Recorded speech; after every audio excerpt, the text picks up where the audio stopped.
Página 220 e 221 do Catecismo Yucat para adultos do Papa, editado pelo Papa São Bento XVI.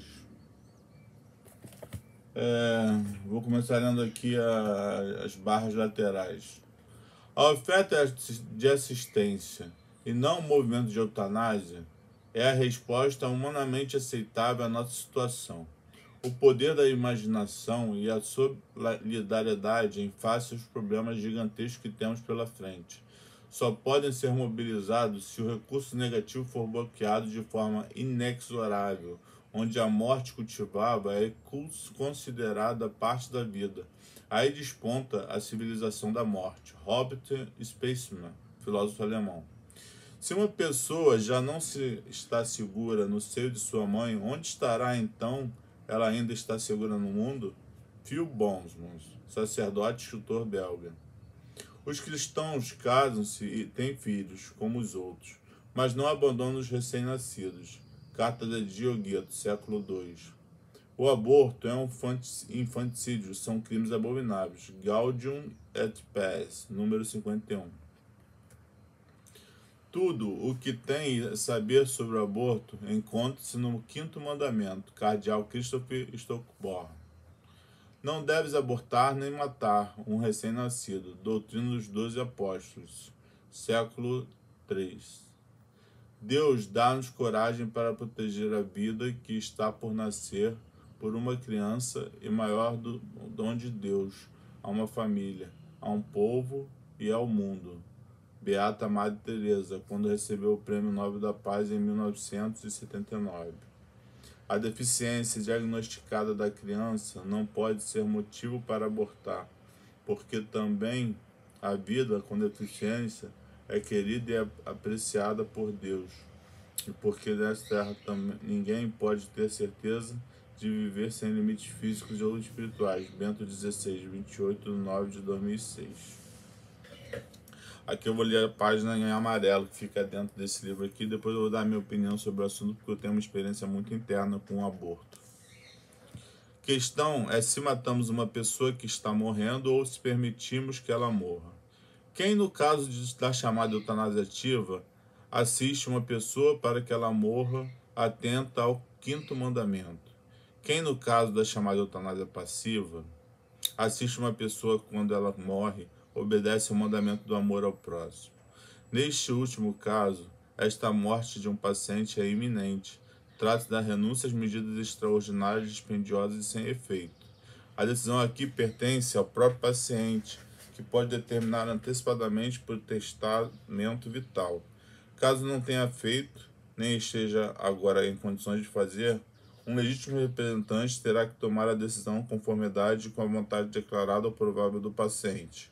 O cuidado da pessoa que está morrendo nunca deve ser interrompido e o mandamento do amor ao próximo e da misericórdia, nesse âmbito, é legítimo e responde à dignidade humana. Administrar medicamentos paliativos, mesmo que daí decorra perigo devido à vida do paciente, é decisivo para que a morte não seja desejada nem como fim nem como meio. Aí ele remete à questão 393, que eu não vou ler agora. Vocês, se tiverem o manual, leiam. Depois eu posso ler.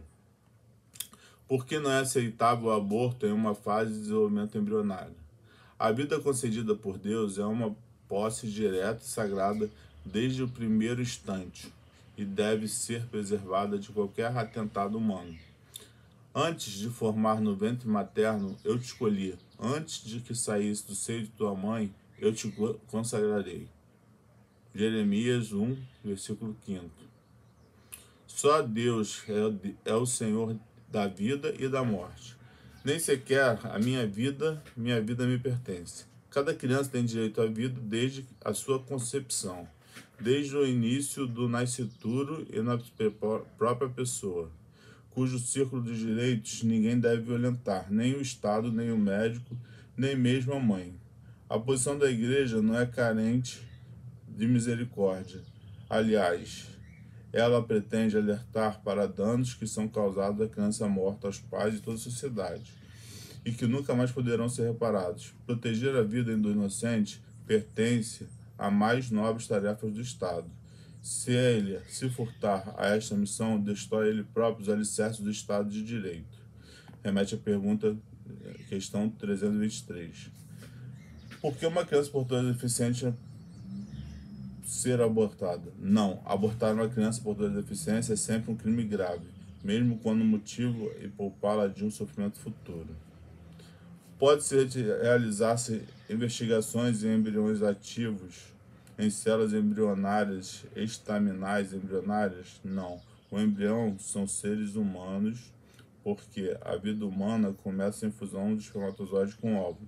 Consideram-se embriões um material biológico produzido e utilizado de células estaminais na investigação absolutamente imoral e rejeitado pela proibição de matar. Algo diferente são as investigações das células estaminais adultas, que têm capacidade de transformarem-se em pessoas. As intervenções médicas realizadas no embrião que justificam a sua intenção e cura-se a dívida e o desenvolvimento.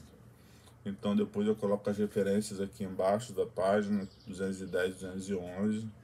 É a terceira parte, a vida em Cristo, capítulo Ama teu próximo como a ti mesmo. Eu vou falar um pouco de mim. Quem me conhece já sabe, mas eu tive uma experiência com aborto em 2003, que eu provoquei aborto, eu e uma namorada minha. Nós mesmos fizemos o aborto. E eu estudei muito esse caso, porque eu não me senti preparado à época, pois era estudante de mestrado em Piracicaba, e não estava preparado à época para ser pai. Achei que atrapalharia minha carreira, atrapalharia a carreira da minha namorada da época, e a gente entrou em comum acordo. Só que aquilo ali foi de uma forma muito interessante para mim, porque depois me gerou muitos transtornos. Por quê? Porque ela me disse que estava grávida em Petrópolis, ao lado de uma imagem de Nossa Senhora de Fátima. E eu falei, não estou me sentindo bem aqui, porque essa imagem de Nossa Senhora de Fátima tá mexendo comigo. E quando ela falou que estava grávida para mim, eu falei, mas é meu, porque eu namorava ela há um mês só. E ela tinha acabado de voltar para Petrópolis. A história é essa. A gente saiu dali e foi para um clube, começamos a conversar num clube. Nesse clube, nós começamos a caminhar pelo local, e tinha várias cigarras, cascas de cigarra velha, porque a cigarra ela sai de 17 anos do solo. E ela vai numa árvore, ela pousa na árvore, ela eclode, faz a equidise dela, ela sai da casca e ela depois se reproduz e volta para o solo. Aí sai 17 anos depois. Essa é a história das cigarras. E vocês. Aí o que eu tava passando ali? Por uma situação de como se fosse uma cigarra, né? E eu falei com ela, olha, a gente vai fazer essa questão, se você resolver, eu deixo em suas mãos. Eu deixei nas mãos dela. Então, assim, a culpa foi minha, porque eu que propus. Eu acho que a maior parcela de culpa foi minha, ela teve parcela de culpa também, mas eu pesquisei, porque como ela era Nisei, filha de japoneses, no Japão o aborto era permitido, nós fizemos nessa situação. Então, tem culturas que o aborto é permitido, tem culturas que o aborto não é permitido. Eu acabei de ler um texto aqui da cultura cristã religiosa da Católica Apostólica Romana, que eu me formei. No momento, eu sigo vários tipos de ideologias para constituir a minha, que é única, pessoal e imutável. Eu tenho a minha fé pessoal, mas não exclui as outras fés que eu respeito muito. Só que na questão do aborto, no Brasil principalmente, muitas clínicas de aborto clandestino e muitas pessoas que tentam fazer o aborto ilegalmente acabam morrendo. Esse é um problema grande. Eu sei que é uma discussão ética, uma discussão longa, mas que deve ser travada perante os governantes para saber se o aborto deve ser permitido ou não. Eu acredito que nada mais, nada menos do que toda mulher... Eu acabei de ler o livro de Lilith agora. E toda mulher, quando se empodera, ela tem poder de decidir sobre ela mesma se ela vai, às vezes, de fato, a uma gravidez ou não. Para ir, às vezes, de fato, uma gravidez ou não, ela tem que ver a situação socioeconômica dela, ela tem que ver a situação dela com o relacionamento que ela foi engravidada, ela tem que ver a questão que foi mencionada no texto de uma criança que não seria uma criança saudável. Então, isso, quebrar a vida de uma criança não saudável, para mim não é uma eugenia, entendeu? Porque o que acontece? A vida seria muito mais complexa e não e vai criar trabalho. Quando eu já entendi a reencarnação imediata.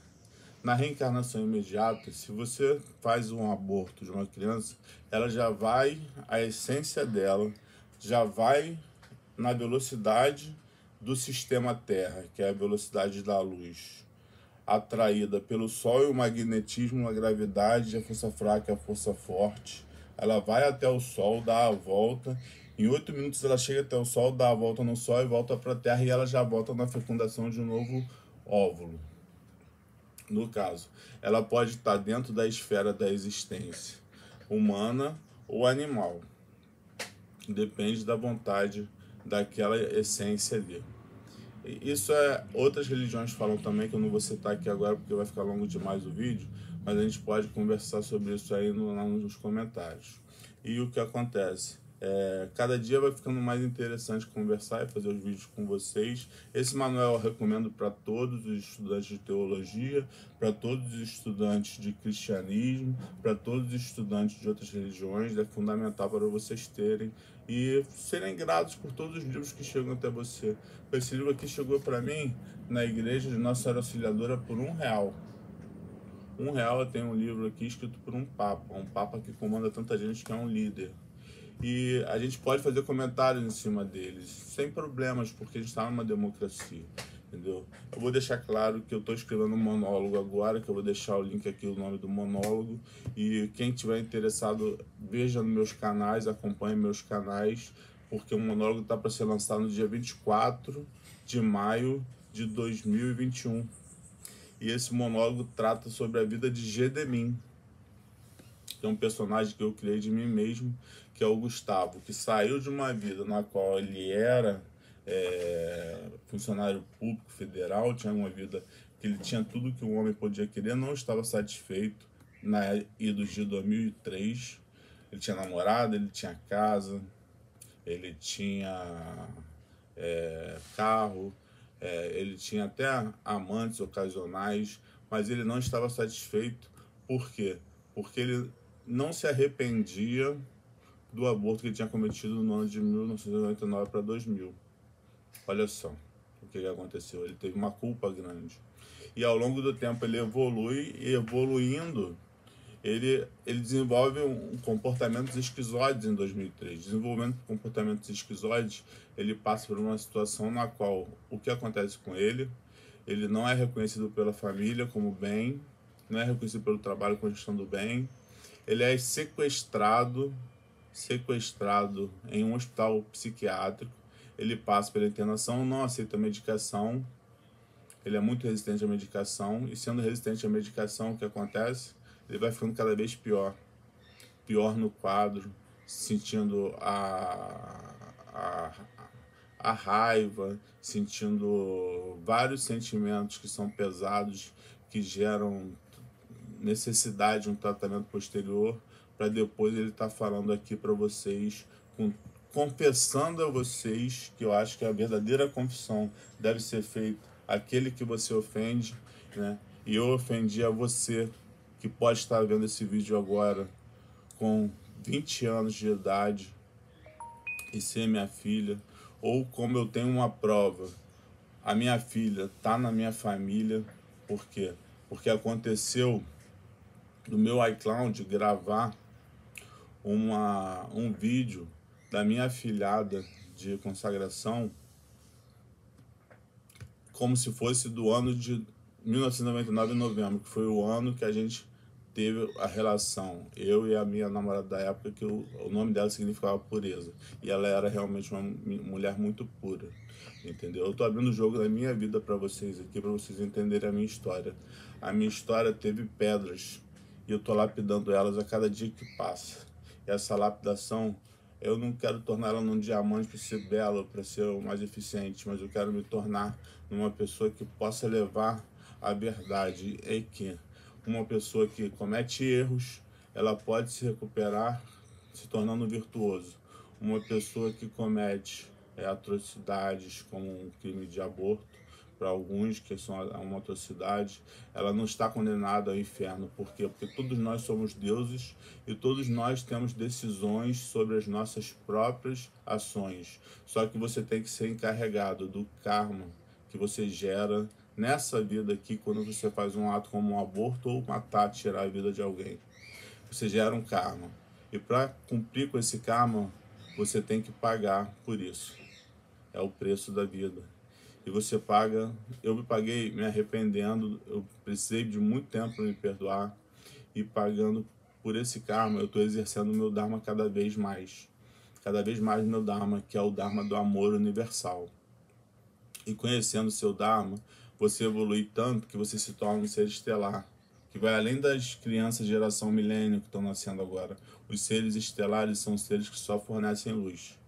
Tem toda a energia do mundo, estão num corpo humano ainda, mas quando desencarnarem, quando transcenderem, eles vão para outras esferas existenciais. Eles vão ser sóis de um sistema, ou como eu, que sou o que sou, o início, o princípio e o fim, vou voltar para o centro do buraco negro de todos os multi-universos existenciais e vou ficar atraindo para dentro de mim aquilo, porque eu sou calor, eu vou atrair calor, gravidade, força fraca, força forte e eletromagnetismo. Eu vou atrair para dentro de mim tudo o que há para recriá-lo novamente. É isso. Tchau, um abraço. Gostaram? Compartilhe o canal e deem dicas de livros para eu fazer leitura para vocês. Um abraço, tchau.